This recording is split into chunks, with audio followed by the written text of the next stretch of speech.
Mister Mehta, आप जो करते हैं, आपके तौर तरीके, आपको पता है ना कि वो सही नहीं है। Don't be afraid to give up the good to go for the great. John D. Rockefeller. Don't be afraid to give up the good to go for the great. John D Rockefeller. दोस्तों, अगर आपने scam 1922 web series Harshad Mehta की अगर आपने देखी हो तो आपने इस स्टेटमेंट को जरूर सुना होगा। जॉन डी रॉकफेलर ने यह स्टेटमेंट दिया है जिसका पूरा नाम है जॉन डेविसन रॉकफेलर। अब आपके दिमाग में क्वेश्चन जरूर आ रहा होगा कि ये है कौन। तो कुछ मिनट्स में आपकी क्वेरी सॉल्व होने वाली है, तो वीडियो के अंत तक देखते रहिएगा। और जिसने अब तक चैनल को सब्सक्राइब नहीं करा सब्सक्राइब कर दे, साथ ही बगल में बेल आइकन होगा उसको भी प्रेस कर दे, जिससे कि आने वाले नोटिफिकेशन आपको मिलते रहे। तो चलते हैं वीडियो की तरफ। तो दोस्तों, अगर हम जॉन डी रॉकफेलर की बात करें तो ये अमेरिका के बहुत बड़े बिजनेस मैग्नेट थे और एक फिलैंथ्रोपिस्ट भी थे। अब फिलैंथ्रोपिस्ट कौन होते हैं? दोस्तों, जो अपने मनी, टैलेंट, स्किल को विश्व को अच्छा बनाने में, पूरे वर्ल्ड को अच्छा बनाने में अपने इन स्किल्स को लगा देते हैं, उनको बोलते हैं फिलैंथ्रोपिस्ट। रॉकफेलर की बात करें तो ये अब तक के अमेरिका के सबसे वेल्थिएस्ट पर्सन माने जाते हैं और मॉडर्न हिस्ट्री के हिसाब से ये पूरी दुनिया के सबसे रिचेस्ट पर्सन भी माने जाते हैं।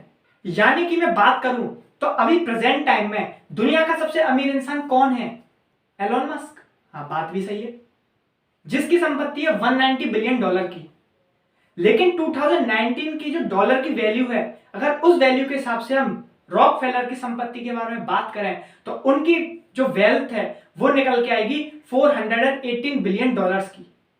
जी हाँ फ्रेंड्स, यानी कि एलोन मस्क की संपत्ति से 2 गुने से भी ज्यादा इनकी वैल्यू आज के टाइम में निकल के आएगी। अमेजिंग।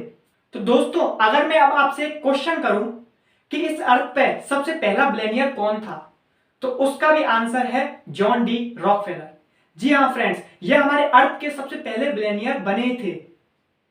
तो फ्रेंड्स, अब आपके दिमाग में क्वेश्चन जरूर आ रहा होगा कि ऐसा क्या काम करते थे जॉन डी रॉकफेलर जिसके बारे में आपको इतनी सारी चीजें बता रहा हूं।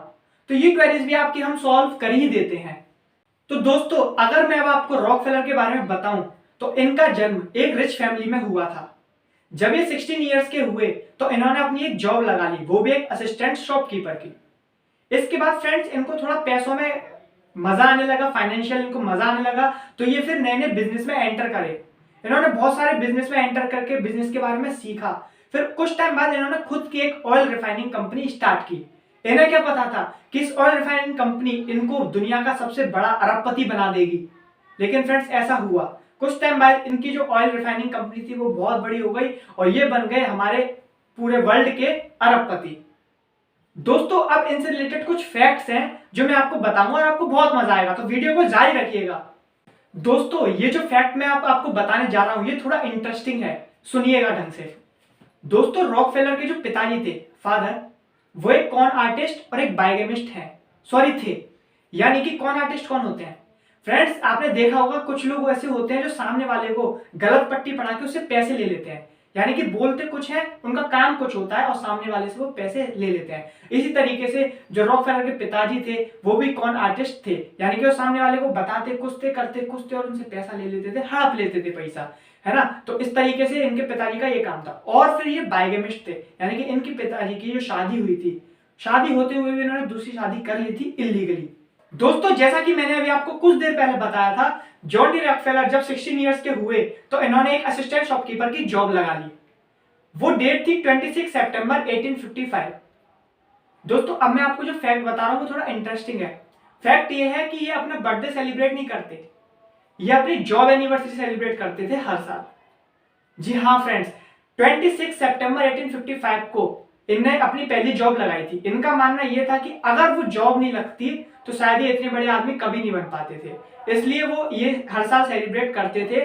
26 सितंबर 1855 की जो इनकी जॉब एनिवर्सरी थी वो हर साल सेलिब्रेट करते थे। है ना इंटरेस्टिंग?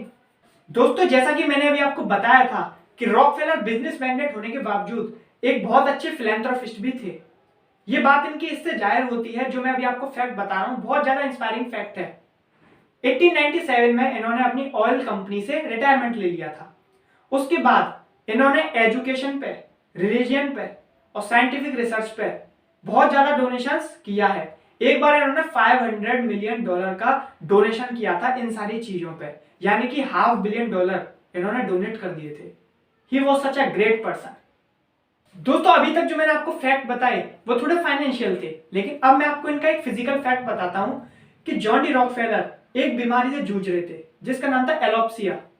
यह बीमारी ऐसी है जिसमें कि हेयर लॉस्ट हो जाते हैं, यानी कि हेड के और बॉडी की हेयर इनके लॉस्ट होते जा रहे थे धीरे धीरे। 40s की एज में जब ये आते गए तो इनकी बीमारी थोड़ी बढ़ती गई और इनके सारे बाल बॉडी से और हेड से जा चुके थे। फिर इनको यूज करनी पड़ती थी विग। दोस्तों अब जो मैं आपको फैक्ट बताने जा रहा हूं ये इस वीडियो का शायद लास्ट फैक्ट होगा। ये फैक्ट ये है कि 1911 के टाइम पर सुप्रीम कोर्ट ने एक आदेश दिए कि इनकी जो कंपनी है रॉकफेलर की स्टैंडर्ड ऑयल के नाम से, इसको नष्ट कर दिया जाए। कुछ लॉज ब्रेक कर दिए थे शायद गवर्नमेंट के, इसलिए ये आदेश इनकी कंपनी को मिले। ये बहुत बड़ी प्रॉब्लम बन गई थी, फाइनेंशियल क्राइसिस के तौर पर बन चुका था ये रॉकफेलर के लिए, तो बहुत बड़ी प्रॉब्लम थी ये। लेकिन फ्रेंड अच्छी बात क्या हुई कि सुप्रीम कोर्ट ने इसको नष्ट करने से अच्छा इस कंपनी के पार्टीशन कर दिया और 34 कंपनीज में इस कंपनी को बांट दिया। लेकिन फ्रेंड अच्छी बात यह थी कि जब रॉकफेलर रिटायर हुए थे तो उन्होंने इस कंपनी का 1/4 स्टॉक ले रखा था। अब फ्रेंड्स जो कंपनी की एक नेट वैल्यू थी पूरी ऑल ओवर, उससे भी ज्यादा वैल्यू इनके प्राइजेस जो पार्ट्स इनके करे गए उनके प्राइस को मिला के बैठ रही थी। यानी कि 1/4 हिस्सा जो रॉकफेलर पे था उसकी भी प्राइस बहुत ऊपर चले गए। तब बन गए हमारे रॉकफेलर पूरी दुनिया के सबसे पहले अरबपति। तो इस प्रॉब्लम से इनको एक अरबपति बनने का भी मौका मिल गया, तो ये बहुत बड़ी इंटरेस्टिंग बात है। और फ्रेंड्स उस टाइम पे जो अमेरिका की जीडीपी थी उसका 2% हिस्सा रॉकफेलर के पास था। है ना इंटरेस्टिंग फैक्ट। तो दोस्तों ये जो मैंने अभी आपको पूरी स्टोरी बताई जॉन डी रॉकफेलर की, किसी के लिए ये इंस्पायरिंग होगी, किसी के लिए इंटरेस्टिंग होगी, किसी के लिए नॉलेजेबल होगी, तो किसी के लिए एकदम बकवास होगी। जैसी भी हो, पसंद आई हो तो लाइक कर देना, ना पसंद आई हो तो डिसलाइक कर देना। शेयर तो सबको करना ही करना है, साथ में चैनल को सब्सक्राइब कर लीजिए और उसके बगल में बेल आइकन होगा उसको भी प्रेस कर दीजिए, जिससे कि और आगे जो upcoming videos, knowledgeable videos, inspiring videos आपके लिए आने वाली हैं वो आपके पास जरूर पहुंचे।